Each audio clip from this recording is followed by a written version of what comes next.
Salam orang-orang muda. Salam kasih Kristus Yesus. Saya Pendeta Guti Pasaribu, datang ke hadapan orang-orang muda. Hari ini tema firman Tuhan yaitu tentang memilih pasangan hidup. Saudara yang terkasih dalam nama Tuhan Yesus, kalau kita melihat di zaman sekarang ada banyak orang-orang muda salah memilih pasangan hidup. Apa penyebabnya, saudaraku? Tentunya ada penyebabnya. Dan seringkali sehingga ketika menikah mereka memiliki rumah tangga yang berantakan, yang cerai dan sebagainya. Saudara yang terkasih, saya sampaikan hari ini kepada kita semuanya, orang-orang muda dimanapun berada, cara memilih pasangan hidup yang sesuai dengan Alkitab. Firman Tuhan dikatakan di 2 Korintus pasal yang ke-6 ayat ke-4. Dengarkan baik-baik hai orang muda. Demikian firman Tuhan. Janganlah kamu merupakan pasangan yang tidak seimbang dengan orang yang tak percaya. Sebab persamaan apakah terdapat antara kebenaran dan kedurhakaan? Atau bagaimanakah terang dapat bersatu dengan gelap? Saudara yang terkasih, Alkitab mencatat di sini orang-orang muda janganlah memiliki pasangan yang tidak seimbang, yang tidak sama-sama percaya. Tetapi sebaliknya, saudaraku, harus sama-sama takut akan Tuhan. Ada beberapa cara untuk memilih pasangan hidup atau jodoh, hai orang-orang muda. Yang pertama yaitu berkenalan, ya, berkenalan. Iya, ada banyak orang-orang muda belum kenal sudah menikah. Tentu ini cara yang salah, saudaraku. Iya, kalau kita melihat, saudaraku, berkenalan dulu. Dengan siapa kita berkenal? Tentunya sama-sama orang muda yang percaya. Saudara yang terkasih, sesungguhnya yang efektif memilih pendamping hidup atau jodoh adalah di gereja. Ada banyak orang memilih pendamping hidupnya di restoran, di pub-pub, di kafe-kafe, bahkan juga di tekongan, saudaraku. Mereka di tekongan, dan ketika mereka menikah, anak-anak mereka bertanya kepada mamanya, papanya, Pak, dulu bapak dan mama jumpa di mana? Jumpa di tekongan, saudaraku. Sangat miris, saudaraku. Jumpa di mana, Mak? Di kafe. Sangat miris. Tetapi ketika kita berjumpa, berkenalan di gereja, saudaraku, hai orang-orang muda, sangat luar biasa. Ketika anak-anak kita ke depan bertanya, Mak, Pak, jumpa di mana dulu dengan mama, dengan bapak, dengan ayah, dengan ibu? Wah, saya dulu berkenalan di gereja. Sangat luar biasa, saudaraku. Jadi yang pertama, saudara yang terkasih, berkenalan dulu. Jangan langsung menikah. Lalu tips yang kedua, cara yang kedua, saudaraku, yaitu teman dekat. Saudara yang terkasih, teman dekat. Sudah mulai kita bercerita tentang firman Tuhan.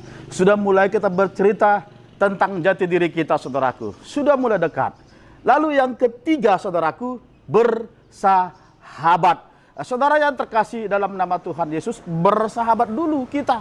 Jangan langsung menikah. Ada banyak orang-orang muda kenal di Facebook ataupun di media. Hanya kenal wajah, saudaraku. Belum tahu bagaimana sifatnya, saudaraku. Tetapi ketika kita sudah bersahabat dengan dia, sudah kita tahu bagaimana gaya hidupnya, sifat hidupnya, bagaimana dia, saudaraku, kita mengerti, saudaraku, dan kita paham. Ya, sesungguhnya ketika kita bersahabat, saudaraku, maka itu menunjukkan siapa jati diri kita sebenarnya. Saya mau tanya dulu kepada orang-orang muda, mana yang lebih enak, saudaraku? Mana yang lebih enak, berpacaran atau bersahabat? Tentunya, saudara yang terkasih, setelah saya survei, banyak orang-orang muda katakan bersahabat. Kenapa bersahabat, saudaraku? Kalau kita berpacaran, saudaraku, kita tidak bisa ngapa-ngapain. Diri salah, jongkok salah, saudaraku. Saudara yang terkasih, kita pun kadang-kadang jumpa dengan perempuan lain atau laki-laki salah, saudaraku, sangat salah. Tetapi alangkah sebelum kita menikah, bersahabat dulu, saudaraku. Bersahabat dulu. Nah, kita tahu bagaimana sifat hidupnya, kita tahu bagaimana gaya hidupnya. Jangan langsung menikah, saudaraku. Ada banyak orang langsung menikah, hanya jumpa 2 hari atau 1 bulan, itu pun melalui Facebook atau melalui media lain, saudaraku. Mereka langsung menikah. Sehingga ketika mereka menikah, saudaraku, hancur, saudaraku. Mengapa hancur, saudaraku?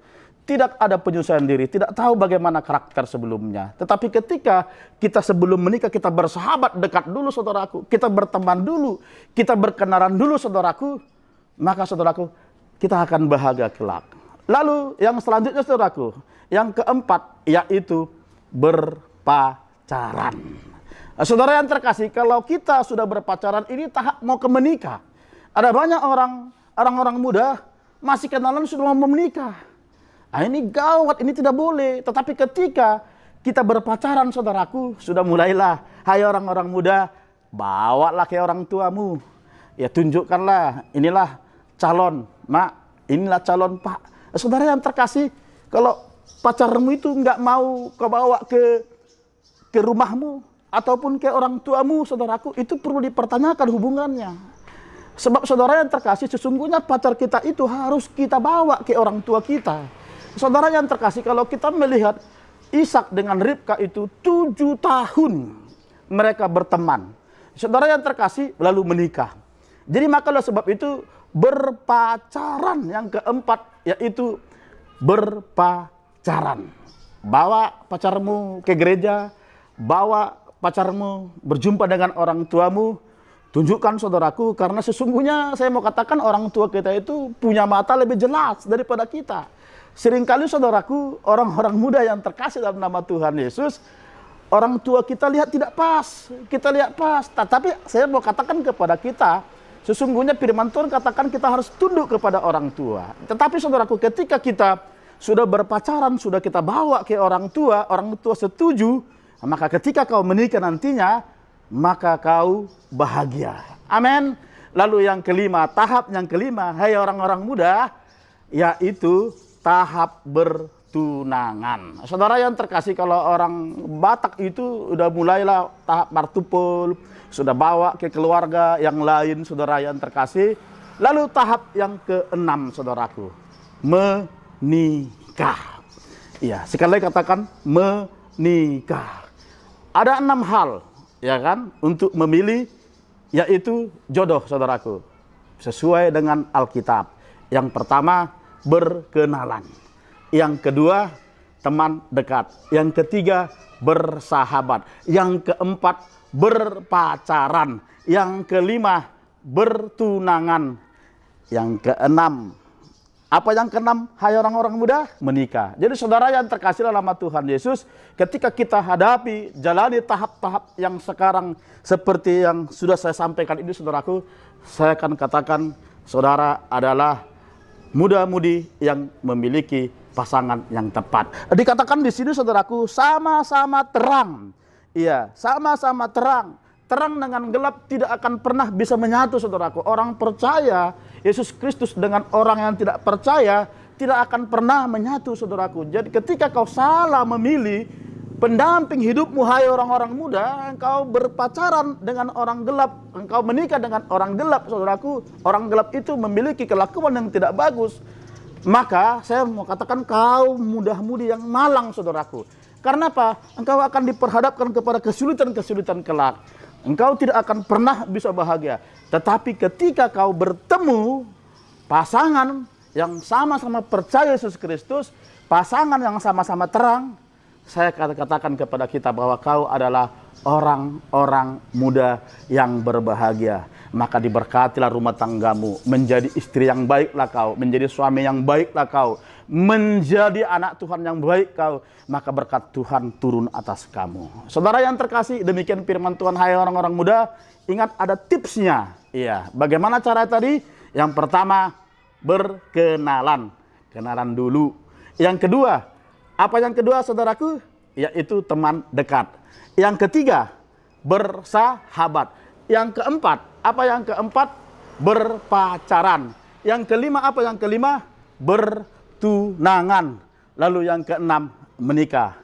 Selamat menikah, selamat bahagia. Salam. Tuhan Yesus memberkati orang-orang muda.